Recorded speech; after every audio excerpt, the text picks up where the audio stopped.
Hello YouTube, Vern here to do yet another Airsoft review. I'll be reviewing my KWA Glock 17 OD frame. Bought it from Evike, which by the way, Evike has now officially ticked me off. It had some trigger problems when I first got it, still does every once in a while, but I emailed them about it asking them what to do, and it's been over a week. Emailed them twice and they still have not gotten back to me, so don't buy off Evike, they suck. Airsoft GI all the way, for sure. Extra magazine. Comes as a box. Made in Taiwan. Blue. Barcode M17. Piss on it. Anyway. Case sucks as well. All it comes with. Little canister of lube, which is almost completely gone. It was a quarter of the way full because Evite just sucks. And I had to use most of it to lube the gun because they didn't even do that with the rest of the lube that was in the tube. So whatever. Then your disassembly instruction thing that they give you is in there. It came with your gun, your hop-up tool, and all that. FYI, this case sucks. Save an extra $3. Actually, I think it's like $6. Get this gun case. Really nice. Same thing as in my P99 review. Also, propane adapter, Airsoft Innovations. Comes with a propane adapter and the silicone lube. I paid $30 for it from a local dealer. Don't know what it is online, but it works. Really good. The lube is extremely nice. It's a really good gun. Really good item to use with any gas gun, actually. So what we're gonna do. There it is. Here's your hop-up adjustment tool. I'll show you how to do that as well. Your extra magazine, I'll go over that. And the Glock. Now, we're also going to bust out the real Glock 17. And for those of you that don't like me comparing real guns with airsoft guns, you can go ahead and suck it because I do the reviews the way I want to. If you don't like my methods, then go do your own. And then I'll watch them and go ahead and criticize you for what you do because I like to do mine better. Anyway, about the reals, I would say pretty much exactly the same size as the real one. I mean, the real one's a little top heavy because it has a plastic magazine. But speaking of magazines, we'll get to that now. First and foremost, you'll notice obviously Glock mags are plastic. Boo. Oh well. Anyhow, shot counter dots, or whatever you want to call them. They're actually on the airsoft one too. They have no function, just for looks. But your counters are side to side on the side of the holes, as to where these ones are on the top. Big deal. Don't know if you can see it. It has a very. It's really hard to notice, but with the right light, you can tell there's a little square that should say Glock, but it just doesn't. So yeah, obviously there's no trades on the bottom of it.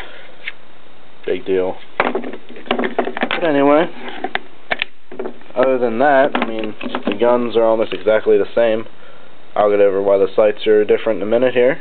They're exactly the same pretty much. Same length, same width, same all that.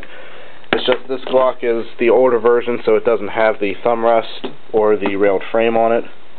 But, oh well, still Glock 17. Moving on. Magazine.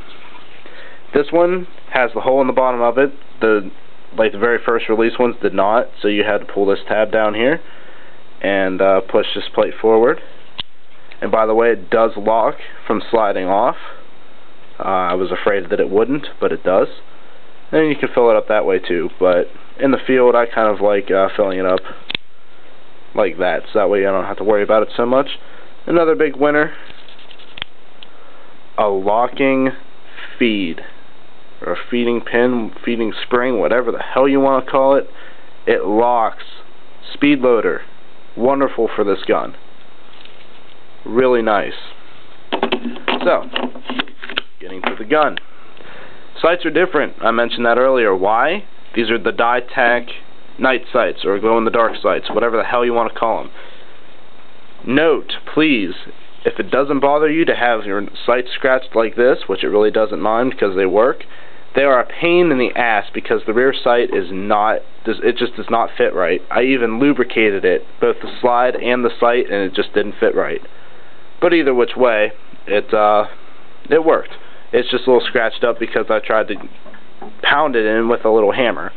It worked. It's still a little bit left to center, but they work for right now. So you still have your ID plate, you know, the usual stuff that a regular Glock has. KWA is an amazing gas blowback company. I'm extremely happy with it. I really am. As far as the FPS, I think it's around, see if it says here in the manual, which obviously the manual pretty much sucks back too, so I'll keep it back here. This is the manual that e-bike will send it with. Yeah, pretty much sucks. Go figure. It's the Glock 17, Glock 19, even though it says M17, there's a Glock 19 width slide thing, whatever you want to call it. All that fun stuff. Anyway, I think it was advertised online with an FPS of around 320, something like that, but yeah, it just shows how to shoot it, how to open the slide, maintenance of the gun, magazine. This actually does have some, as small as it is, it actually has some pretty useful information. I was quite impressed with it. But yeah, so that's the manual.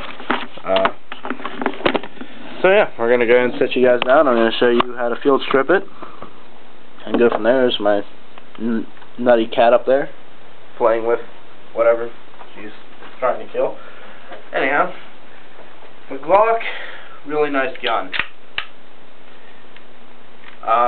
Very first thing I'm going to do with it though, whenever I get paid tomorrow, a new recoil spring. The recoil spring on this thing is nice. It does what it needs to do, but it's just not strong enough. Like this gun has a snap to it, but it just doesn't have the snap I'm looking for in a gas gun. I'm very peculiar about the kick of my guns. I do know that obviously there is no airsoft gun that's going to kick as much as that real Glock 17, but I still want it to feel decently realistic, so I need a new recoil spring. Other than that though, this gun is fine. Field strip it, simply pull down on the tabs, push forward. There you go, make sure your magazine's out. Lower frame, you have your recoil spring and also your barrel assembly, and then your blowback chamber. Standard stuff. Standard with all gas blowback guns. Real easy to disassemble, real easy to assemble. I mean, the Glock, in my opinion, the Glock 17 is probably the best gas blowback gun made to date, aside from the Glock 19, which I already had that. I've seen that already. As far as in person, this guy, I went to a tournament yesterday and this guy had one. It was pretty nice. Recoil spring's kind of a pain in the ass to get back in, just FYI. I'm not retarded or anything, it's just, there we go. It's just a pain in the ass to get back in sometimes. But yeah, I mean, that's really pretty much it. It's a nice gun, I like it. It's pretty much the same weight as a real Glock. It's nice. I enjoy it a lot. It's fun to shoot. I'm going to make a shooting, like not an actual shooting test. I'm going to make that as well, but I'm going to make like a mag fill up and a rate of fire thing with this Glock. Kind of let you guys get a little bit of insight on what it is. To adjust the hop up for the hop up tool, it's right in there. Trying to see, yeah, where the teeth are. That's where it is. Just put the tool in. Turn it clockwise down. You'll hear it clicking. Turn it clockwise downward, like down towards the frame, is turning the hop up. Turning it up towards the top, up towards the slide, is turning it down. That's my review of the KWA Glock 17 OD frame. I hope you guys enjoyed it. Any questions, comments, please leave them. Anything stupid will be removed. Peace.